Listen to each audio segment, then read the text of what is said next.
E se hoje sua fé fosse colocada à prova? Diante da morte? E se obedecer a Deus significasse enfrentar leões famintos? Um homem foi jogado vivo em uma cova escura, mas saiu de lá sem um arranhão. Essa é a história que prova que nenhuma cova é mais forte do que a fidelidade a Deus. A Babilônia havia caído. Um novo império dominava o mundo. O Império Medo-Persa. O rei agora era Dário. Entre todos os administradores do reino, um homem se destacava. Seu nome era Daniel. Ele não era jovem. Já tinha vivido guerras. Já tinha sido levado como escravo. Já tinha interpretado sonhos impossíveis. Mas havia algo que o diferenciava. Daniel tinha um espírito excelente. Ele era fiel, honesto, incorruptível. E, acima de tudo, ele era fiel a Deus. O rei Dário percebeu isso e decidiu colocá-lo acima de todos os outros governadores. E foi aí que começou a inveja. Os outros líderes ficaram furiosos. Como um estrangeiro poderia ter tanto poder? Como um homem que adorava outro Deus poderia governar sobre eles? Então, começaram a procurar falhas. Examinaram sua vida. Analisaram seus relatórios. Vasculharam cada detalhe. Mas não encontraram nada. Nenhuma corrupção. Nenhuma mentira. Nenhuma traição. Daniel era íntegro. Então disseram entre si: só encontraremos algo contra ele se for relacionado à fé que ele tem. Eles conheciam Daniel. Sabiam que ele orava todos os dias, 3 vezes ao dia, com a janela aberta, voltado para Jerusalém. Ele não escondia sua fé, não negociava sua devoção. Então, eles criaram um plano perverso. Foram até o rei Dário, com palavras suaves, com elogios, com bajulação. Disseram: ó rei, viva para sempre. Decrete que durante 30 dias ninguém poderá fazer pedido algum a qualquer deus ou homem, exceto ao Senhor. E quem desobedecer será lançado na cova dos leões. O rei, sem perceber a armadilha, assinou o decreto. E segundo a lei dos medos e persas, uma vez assinado, não poderia ser revogado. A armadilha estava pronta. Agora a decisão estava nas mãos de Daniel. Ele soube do decreto. Sabia da consequência. Sabia que poderia morrer. Mas ele também sabia algo maior. Sabia que sua vida estava nas mãos de Deus. Então, fez o que sempre fazia. Subiu ao seu quarto. Abriu as janelas. Ajoelhou-se e orou. Não diminuiu a fé. Não escondeu sua devoção. Não fez oração silenciosa para evitar problemas. Ele permaneceu fiel. Enquanto isso, os conspiradores observavam, esperavam, e quando o viram orando, correram até o rei. Ó rei, Daniel desobedeceu ao seu decreto.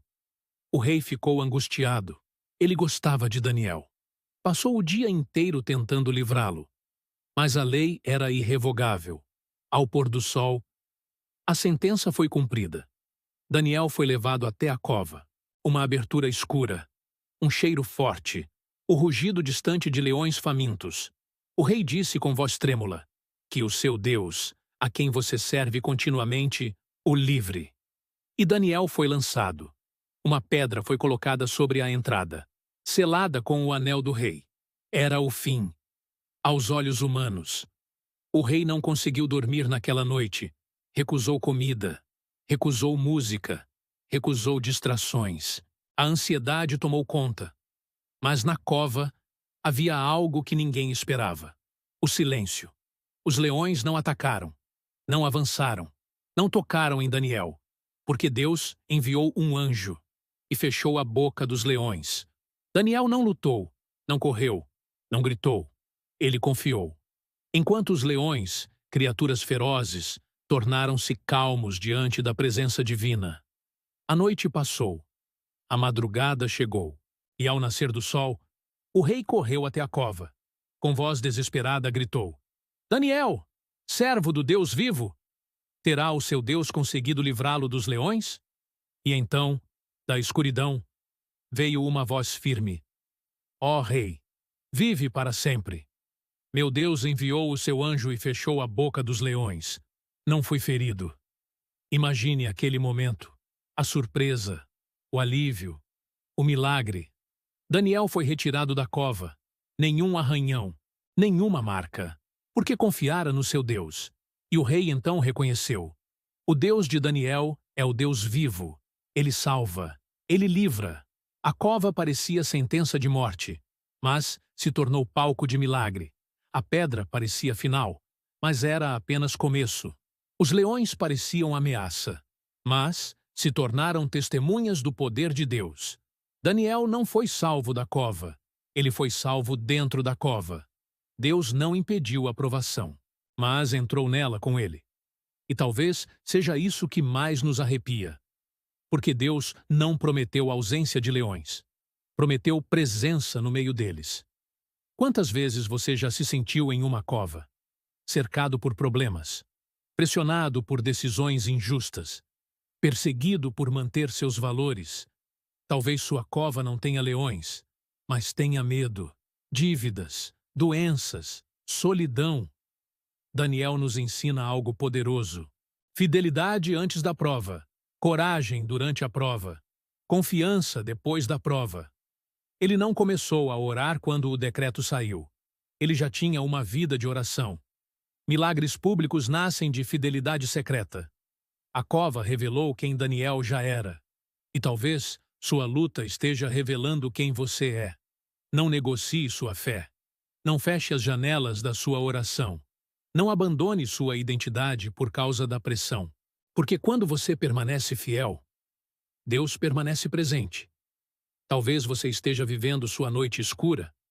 Talvez a pedra já esteja fechando a entrada. Talvez tudo pareça silêncio. Mas lembre-se, o mesmo Deus que fechou a boca dos leões ainda está no controle. A cova não é seu fim. É o cenário do seu testemunho. Continue orando. Continue confiando. Continue sendo fiel. Porque o amanhecer sempre chega. E quando ele chegar, você sairá mais forte, mais firme, mais cheio de fé. Se essa mensagem falou com você, se você acredita que Deus ainda faz milagres, inscreva-se no canal Voz da Bíblia 2026 e fortaleça sua fé todos os dias.